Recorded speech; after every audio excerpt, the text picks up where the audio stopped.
What are the things that happen? That's what story is, right? The things that happen. Struggles. Yeah.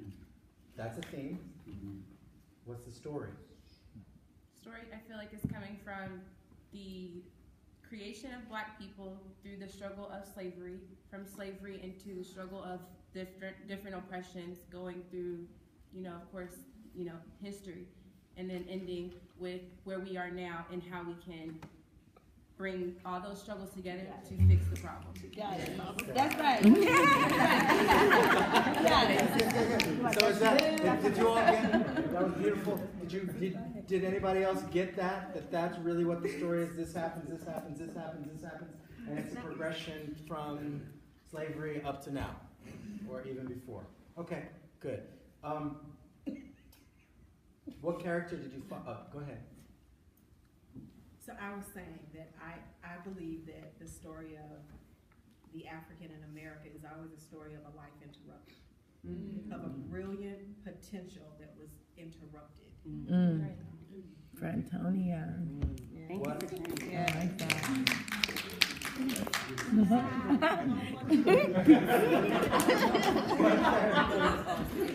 What characters in the story stuck out for you?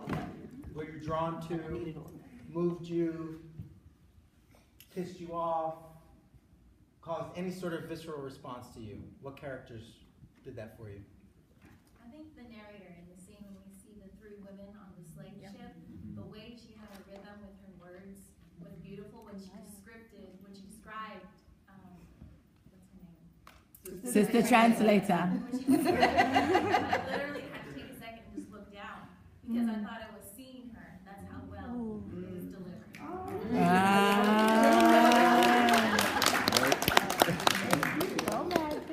Anything else? Anyone else? Any other characters? Yeah, please. The gentleman in jail. Because of the four different views of they had their guns drawn. They always had their guns drawn. And then the fourth, of course, the fourth. Yeah, it's time for us to draw our gun.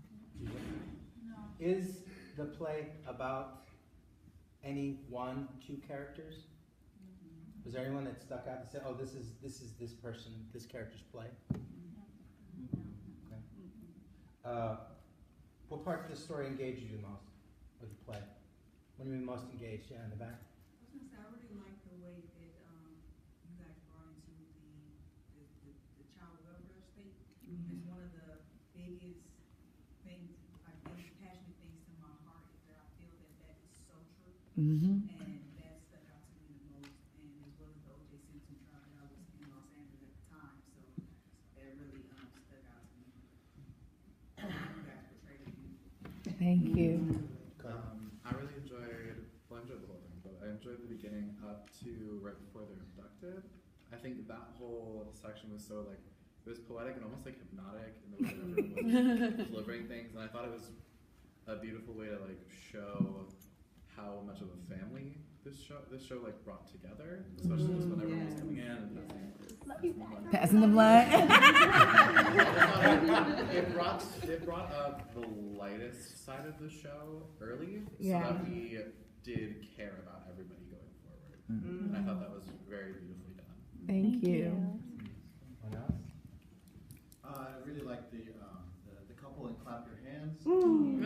That's the Maya Angelou piece. Yes, it's a beautiful way where the poetry was actively made a theater piece through just a simple act of marriage, and the entire community celebrates that act. And but it was an active story, but had all these levels and reverberations because we had just experienced what happened before. Okay. Yes. Yes. Perfect place. Scene of the men being incarcerated and then their conversations, it was really uncomfortable, but also showed a side that isn't talked about much, about like what's really happening in the prison cells, what's happening in the community. The gentleman that talked about I was on the playground was so powerful because I think that's not a side that the media will show often, and I thought that was really great to get people uncomfortable. I will say overall that the play talked about resiliency and how you hear this all the time, strong Black men, strong Black women, but this play identified why we are that way. When the sisters were here and they said, we cannot let them kill us. We're descendants of that. I am a descendant of those women. Right. So while trauma can also be passed down genetically, so is this feeling, this idea, this ability to withstand whatever. Yes. When Trey sang, Yes. it was powerful every time he I sang. had to have that song in this piece. I was crying. I was back there crying. But with that song, he said, if it's ugly in the world, there must be beauty. Trouble in the world, then there's trouble in me. And if there's beauty in the world, there must be beauty in me. Yes. That's a powerful piece for the place that you had it, because so much happened before. That was like the middle. Like, listen, it's not all bad. It's not all despair, right? Because we have an ability to make the world what we want it to be. Yes. So, Ashe, and thank you for this. Ashe, thank you. I kind of piggyback on what she said. Brother, I don't know you. You're making me cry. Yeah. Right. Ugly cry. But it spoke to what I mentioned before, the infinite potential that was interrupted, and you spoke to what is available to us if we are willing to tap into that. You even talked about, our connection to nature and spirit. One of the parts of the play that was so profound to me was I think it was 3 black men. The dealer and scene. the young, He's the white boy. He's the white boy. But the part where the brothers spoke about their perception of what, for lack of a better word, their perception of what black manhood, that box, takes away from them. And him standing there and listening to their experience of the world as a man versus their perception of his experience of the world as a man, based on the skin we're in. Yeah. That was powerful. So, unfortunately, we We have have to another go. play starting at 6. So this is what I would suggest. If you could fill out those cards, or you guys might want to hang out in the hallway.